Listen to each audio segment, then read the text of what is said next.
Party కోసం కష్టపడ్డారు కదా, మరి మీకు ఎందుకు టికెట్ ఇవ్వలే? మీరు ఇండిపెండెంట్ గా ఎందుకు పోటీ చేస్తారు? దానికి రాకుండా చేసిండు. ఈయన అత్తే మనలో నెగ్గనీయడు. ఎయిర్ కండిషనర్ గుర్తొచ్చింది కదా, సో మీరు గెలిచిన తర్వాత ప్రతి ఇంటిని ఆ ఏసీ లెక్క చల్లగా చూసుకుంటారు మరి మీ డివిజన్ ప్రజలను? నేను ఉండేదాకా నేను ఎట్లా చల్లగా బతుకుతున్నాను, ఇప్పటికైనా జనాన్ని నేను మరి మీరు గెలిస్తే మీ డివిజన్ ప్రజలకు మీరు ఎలాంటి హామీలు ఇస్తున్నారు? మీరు ఏం చేస్తారు మరి మీరు గెలిచిన తర్వాత? ఏం గెలిచిన కమానా ఇంత ఏజ్ లో కూడా కాలుకి బల్బం కట్టుకొని తిరుగుతున్నా కదా సార్, మళ్ళా మరి ఆ బీజేపీ బీఆర్ఎస్ వాళ్ళతో మీరు పోటీ పడి గెలుస్తారంటే నమ్మకం ఉందా మీకు? మరి మాకు చాలా నమ్మిక ఉండదు సార్. మీ డివిజన్ ప్రజలకు మీరు ఏం చెప్పదలుచుకుంటున్నారు? మా డివిజన్ ప్రజలకు కరీంనగర్ కార్పొరేషన్ ఎన్నికలలో 29వ డివిజన్ నుండి స్వతంత్ర అభ్యర్థిగా పొన్నాల వెంకటేష్ బరిలో ఉన్నాడు. ప్రస్తుతం ఆయన ప్రజలతో ఇంటింట ప్రచారం నిర్వహిస్తున్నారు. ఈయన చూడొచ్చు జనం ఎట్లా అంటే జన సంద్రోహం కనబడుతుంది. ఉదయం నుంచి కూడా ప్రచారంలో వేగం పెంచారు. అయితే ఒకసారి పొన్నాల వెంకటేశంతో మాట్లాడి మరిన్ని విషయాలు తీసుకుందాం. బాబు నమస్కారం. చూస్తే భారతీయులు లెక్కున్నావు, సమస్యల మీద కొట్లాడే ధీరత్వం నీలో కనబడుతుంది. సో మీరు ప్రచారం చేసినప్పుడు, మీ ఇంటింటి నుంచి ప్రచారం చేసినప్పుడు ప్రజల నుంచి మీకు స్పందన ఎలా వస్తుంది? మరి మాకు ఇప్పటి వరకు అయితే మా బాపు ఇన్నేళ్ళ బట్టి మాకు ఎక్కువ 40-30 ఏళ్ళ సంది మాకు సహకారం చేసిండు. ఇలా మా బాబుకు టికెట్కి నిలబడితే అలాంటి టికెట్ కాంగ్రెస్ టికెట్ రాకుండా చేసిండ్రు. ఇండిపెండెంట్గానైనా కానీ బాపు నిలబడి ఈ తాగానికైనా కానీ 67 సంవత్సరాలకు నిలబడి మాత్రము ప్రజాసేవ చేయడానికి బాపు నిలబడ్డాడు. ఒక గుడి పైన ఒక పోషమ్మ గుడి టెంపుల్ సుధం మనం కట్టించినాము.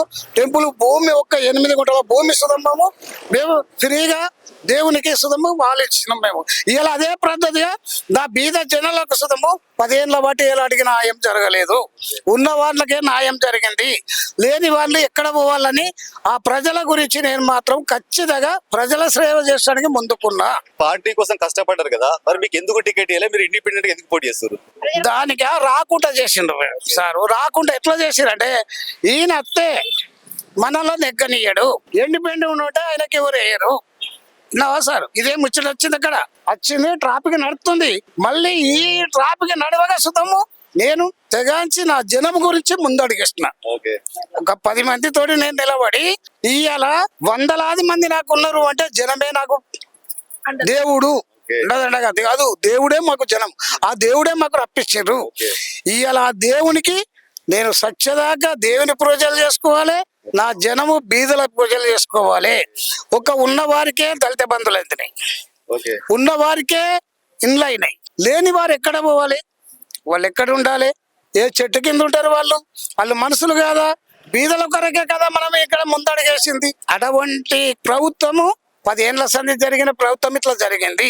ఇప్పుడు కాంగ్రెస్ టిక్కడికి సుతం మరలబడ వాళ్ళు సుతము ఇవాళ ఒక కొంత ఈయన నెగ్గకుండా చేసి అని ఒక డబ్బులు ఖర్చు పెట్టుకొని టికెట్ తీసుకుంటే అదే డబ్బులు నా జనానికి నా బీదలకు నేను తింపడానికి ఖర్చు పెట్టుకొని నిలబడి తప్పకుండా గెలుస్తామని చెప్పి నేను అభిమిస్తున్నామండి సార్.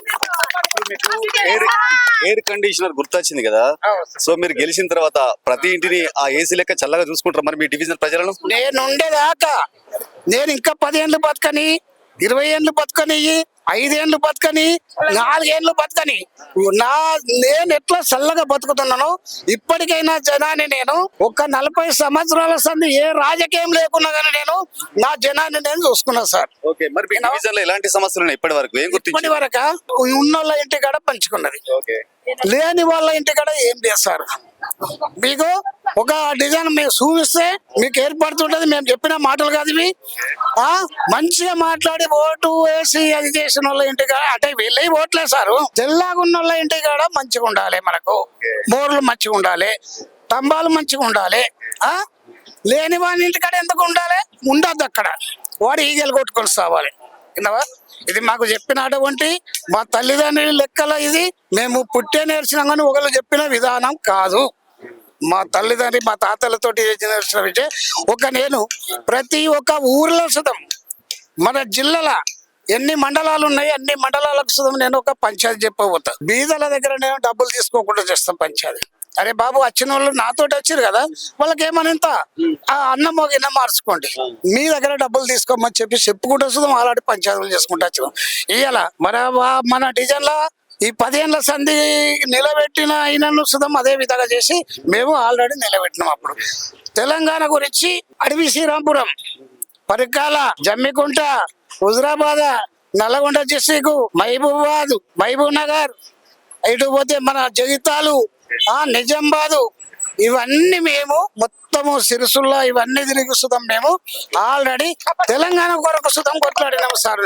మరి మీరు గెలిస్తే మీ డివిజన్ ప్రజలకు మీరు ఎలాంటి హామీలు ఇస్తున్నారు? మీరు ఏం చేస్తారు మరి మీరు గెలిచిన తర్వాత? ఏం గెలిచిన కమానా మేము మనకు ప్రభుత్వము వచ్చింది కాబట్టి ఇందిరమ్మ ఇండ్లు చేపిస్తాం. ఓకే, మురికి కాలువలు ఉన్నాయి చేస్తాము. కొన్ని పోల్లు ఉన్నాయి, ఏది కరెంటు పోల్లు అవి ఇస్తాము, ఇరిగి ఉన్నాయి కొన్ని దగ్గర అవి చేపిస్తాము, రోడ్లు ఓపిస్తాం. మేము ఒకటి ఉంటే ఏది వాళ్ళకి ఏమన్నా బాగా ఇబ్బందులు ఉంటే ఆ రాత్రి పోయి మా తనుమును తాకట్లో పెట్టి బీదలను మాత్రం మేము మంచిగా చూసుకుంటామండి సార్. ఇంత ఏజ్ లో కూడా కాలుకి బల్బం కట్టుకొని తిరుగుతున్నా కదా సార్, మళ్ళా మరి ఆ బీజేపీ బీఆర్ఎస్ వాళ్ళతో మీరు పోటీ పడి గెలుస్తారంటే నమ్మకం ఉందా మీకు? మరి మాకు చాలా నమ్మిక ఉన్నది సార్. బీజేపీ తోటి గెలుతామని నమ్మిక ఉన్నది, టీఆర్ఎస్ తోటి గెలుతామని నమ్మిక ఉన్నది, కాంగ్రెస్ తోటి గెలుతామని నమ్మిక ఉన్నది. ఆ నమ్మిక నాకు ఎవరు ఇచ్చారు, నాకు ఎందుకు వస్తుంది నా హృదయంలో? నా జనం ఇచ్చారు ఆ బలం, నాది జనం ఇచ్చారు. మేమున్నాము అని ఆ జనం ఇస్తేనే మా గెలుపు పొందుతున్నాము సార్. లేకపోతే మేము ఆ జనం ఇయ్యకున్నా కానీ పొరి దండాలు తీసుకుంటా కానీ నేను ఈ పార్టీని ఇండిపెండెంట్ గా వస్తాం మేము ఆల్రెడీ తీసుకోవడానికి రెడీగా పడినా నేను. అప్పుడు చివరిగా మీ డివిజన్ ప్రజలకు మీరు ఏం చెప్పదలుచుకుంటున్నారు? మా డివిజన్ ప్రజలకు మేము మా డివిజన్ ప్రజలకు ఏం చేయగలరు, వాళ్ళు ఏం కోరుకున్నా కానీ మమ్మీ నేను మీ అసంటి బీదర్నే, మీకేం కోరుకున్నా కానీ మీకు నేను ఇప్పించే బాధ్యత నాది. వాళ్ళు ఎవరు ఇవ్వకున్నా కానీ నా సాధ్యమంత వరకు మీ ఇంట్లో పెళ్లి జరుగుతుందా, మీ ఇంట్లో ఏదైనా శ్రీమంతం జరుగుతుందా, దానికి సుతం నేను సహాయపడటానికి ముందు అడగటానికి రెడీగా ఉన్నా నేను. అదే ఒకటి. మళ్ళా మన బీదల వాళ్ళకు రేపు ఏం లేదు, వాళ్ళు ఒక్కటి ఏదైతే జరుగుతుంది అక్కడ వాళ్ళ అంటే మీరు ఏం అనుకోకండి, వాళ్ళ ఇంట్లో ఒక పెళ్లి జరుగుతుంది, తినడానికి ఒక తిండి లేని ఉన్న అటువంటి జనం ఉన్నారు. వాళ్ళకు సిద్ధం నేను నా సాధ్యమైనంత వరకు సాయం చేసే బాధ్యత నాది. నాకు నేను ఇప్పుడు ఈ వయసు వరకు బిడ్డ పెళ్లిళ్ళు అయినాయి, కొడుకుల పెళ్లిళ్ళు అయినాయి. ఇద్దరు, ఒక కొడుకు ఒక బిడ్డ,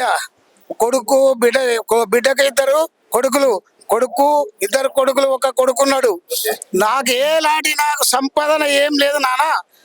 మన బీదల గురించి నువ్వు దానిలో ముందుకొచ్చిన వాటి నువ్వు నడువు ముందడుగేయమని చెప్పి మా బాన్లు సుధవు, నా కొడుకు, కోడలు, మా భార్య సుధవు సపోర్ట్ గా ఉండి సుధం వాళ్ళు చేశారు. అయ్యా నువ్వు వద్దు అని అనలే, ప్రజల సేవ చేయి. ఏసీ గుర్తుకు 6వ నంబరు, ఏసీ గుర్తుకు 6వ నంబరు బట్టి ఏసీ గుర్తుకు ఓటేయాలి, మమ్మల్ని గెలిపియాలి. సాత వరకు నన్ను కాదు, మీరు గెలిచినట్టుగానే జనము విన్నామండి. జనము మీరు గెలిచినట్టుగానే నేను ఆ జనాన్ని మీరు చేయబట్టే నేను ముందు నాయన చేయబట్టే మీరు ముందు. జనము మాత్రమే మాకు ఓటేసి ఏసీ గుర్తుకు 6వ నంబర్కు ఓటేసి మమ్మల్ని గెలిపించలేదు. బాపు ఏజ్ ఎంత ఉంటుంది మీది? బాపు మీరు అడిగిన దానికి సమాధానం నేను ఏళ్ళు అడిగే సమాధానం చెప్పాలంటే కొన్ని చెప్తున్నావు కావచ్చు, కొన్ని చెప్తలేను సమాధానం. అయితే ఇక్కడ నాది 68 సంవత్సరాలు అండి. నేను ఒక 9 ఏళ్ళ పిల్లగానప్పుడు సంది కరీంనగర్ జిల్లా నాది. 9 ఏళ్ళ పిల్లగానప్పుడు సంది కారు కనగడ్డకు మా అక్కలను ఇచ్చినాం, అందరే చేసినాము. ఆడికెళ్ళి నేను కొద్దిగా బాబుల కారు కనగడ్డల అమ్మాయిని చేసుకున్నా. నేను ఇవాళ బీజేపీ వాళ్ళు మన డివిజన్ వాళ్ళు కాదు, కాంగ్రెస్ వాళ్ళు మన డివిజన్ వాళ్ళు కాదు, టిఆర్ఎస్ వాళ్ళు మన డివిజన్ వాళ్ళు కాదు, ఇండిపెండెంట్ గా నిలబడ్డ వాళ్ళు సుతం కొంతమంది ఉన్నారు. వాళ్ళు వెళ్ళిపోయినారు. ఇప్పుడు నేను మాత్రం ఒక భర్తీగా పొన్నాలెంకనన్నా 29వ డివిజన్ లో మాత్రము ఒక 9 ఏళ్ళ పిల్లగానప్పుడు సంధి సుధం ఇక్కడ ఉన్నాడు. ఇలా వీళ్ళందరూ ఇక్కడ ఉన్నోని మీదకే పోటీగా వస్తున్నారు. అందరు కలిసి మమ్మీ మీరు అందరు కలిసి చూద్దాం. ఇప్పుడు మీరు ఎలాంటి బాధలు ఉన్నారో మాకు తెలుసు. మన బీదవాళ్ళు కొంతమంది బాధలు లేక సుతం ఉన్నారు, ఏది చెప్పుకోలేక. ఇవాళ అన్ని చెప్పుకున్నాడు మీరు సార్లతో సుతమే మనం చెప్పుకోవచ్చు సారు. వాళ్ళకు బీది వర్గంగానికే నేను ఆల్రెడీ చేసుకొని ఉన్నా కానీ వీళ్ళందరూ నాకు ఏం చేస్తున్నారు అంటే ముందడి వేయకుండా ఎంత కట్టిపారెత్తురు అయినా నేను కట్లు తెంపుకొని ముందుకు వస్తున్నా ఈ వయసులో. మీరు దయచేసి మాకు జనాన్ని ముందుకు తీసుకొచ్చి అటువంటి మీ టీవీ మాకు సహకారం చెయ్యాలి. 68 ఏజ్ తోటి ఇప్పుడు నేను మీ ముందుకు వచ్చిన కాబట్టి మీరు ఆలోచించి నా ఏజ్ అడిగాడు కాబట్టి మీకు చెప్పవలసి వచ్చింది. లేకపోతే నేను ఎవరికి మీకు చెప్పకపోతుంటే నేను నా జనానికి తెలుసు నా లెక్క నేను ఎంత ఉన్నదన్నది. నావా నాకు మనమరాలు వచ్చిండ్రు, మనమలు వచ్చారు, ఏలాంటి కదా ఇంత ఇప్పటికైనా కానీ 3వ అంతస్తు 5వ అంతస్తు మీదకి మాత్రం నేను దిగి ఒక పనులు చేసుకున్నావు. నా కూలి పని వరకు నా దగ్గర నేను ఉన్నవాడిని కాదు, బీదల లెక్క ఒక కూలి వర్కింగ్ నేను. వీళ్ళకి తెలంగాణ చేయబట్టి ఇప్పుడు 25 సంవత్సరాల సంధి కొట్లాడి అదే అందులో ఫలితం లేకుండా అయిపోయింది. విన్నామండి, అందులో టికెట్ ఇస్తామన్నారు. ఏది కేటీఆర్ లక్ష్మీకాంతారావు టిఆర్ఎస్ టికెట్ పొన్నాలెంకన్నకి ఇవ్వాలని లక్ష్మీకాంతారావు, మన ఆరదాసు లక్ష్మణరావు, రవీందర్ సింగ్ వీళ్ళందరూ మనకు అప్పుడు కంకణం కట్టిపోతే మధ్యలో తలగబడి తీసుకున్నారు కంకణాన్ని. చెప్పండి అమ్మా, ఇప్పుడు మీ డివిజన్ లో స్వతంత్ర అభ్యర్థిగా బరిలో దిగారు కదా, సో ప్రచారంలో మీరు ఎట్లా మద్దతు చూపెడుతున్నారు? మేము ఎట్లా మద్దతు చూపిస్తున్నారంటే ప్రజలే తన బలమే ప్రజలు. అందుకనే మేము ముందుకు వచ్చినాము, ఇండిపెండెంట్ గా నిలబెట్టినాము. తన గెలిచినాక ప్రజలకు ఏం చేస్తాడు అనేది ప్రజలకు తెలుసు, తన ప్రజలు ఏం చేస్తారు అనేది తనకు తెలుసు. ప్రజలందరికీ మేము నమస్కరించి ఏం చెప్తున్నాం అంటే ఇండిపెండెంట్ గా ఇంకా నన్ను గెలిపించుకొని మంచి పనులు చేపించుకోమని మేము చెప్తున్నాం. అతను ఇండిపెండెంట్ గా గెలిచినాక కూడా మేము తనను ముందుకు తీసుకుపోతాము. మేము ఒక కాంగ్రెస్ కార్యకర్తలమై ఉండి కూడా మేము టికెట్ కోసం అడిగినా మాకు టికెట్ ఓకే చేయలేదు. తనకు ఇండిపెండెంట్ గా నిలబెట్టుకొని తనను ముందుకు తీసుకుపోతాము. మేము ఇది చెప్పాల్సిన మాట ఇది. సో చూసారు కదా, మొత్తానికైతే 29వ డివిజన్ లో పున్నాల వెంకటేశం స్వతంత్ర అభ్యర్థిగా బరిలో ఉన్నాడు. ఇతని ఏజ్ చూస్తే మాత్రం 68 సంవత్సరాలు. అతనికి పైసా మీద ఆశ లేదు, ఎలాంటి ఆశ లేదు, కేవలం ప్రజాసేవ చేయాలనే ఒకే ఒక ఆకాంక్షతో ఈ 28 సంవత్సరాలలో ఒక భారతీయుడిగా 29వ డివిజన్ లో ముందుకు వస్తున్నాడు. ప్రజల సమస్యలపై కొట్లాడుతా, ప్రజలందరికీ అందుబాటులో ఉంటా. మీ ఒక్కసారి ఈ ఏజ్ లని పోటీ చేస్తున్నా కదా, ప్రజలందరూ నాకు పట్టం కడితే మాత్రం మీ సమస్యకు నేను ముందుండి మీ సమస్యలకు మేము ముందుండి మీకు అన్ని విధాలుగా హెల్ప్ చేస్తానని కూడా చెప్పడం జరుగుతుంది. ప్రజలందరూ ఆశీర్వదించాలని కూడా కోరుకుంటున్నాడు. ఖచ్చితంగా భారీ మెజారిటీతో గెలుస్తారని కూడా నమ్మకం, ధీమా వ్యక్తం చేస్తున్నాడు. కెమెరా పర్సన్ సాయితో శ్రీనివాస్, సుమన్ టీవీ, 29వ డివిజన్ అండి.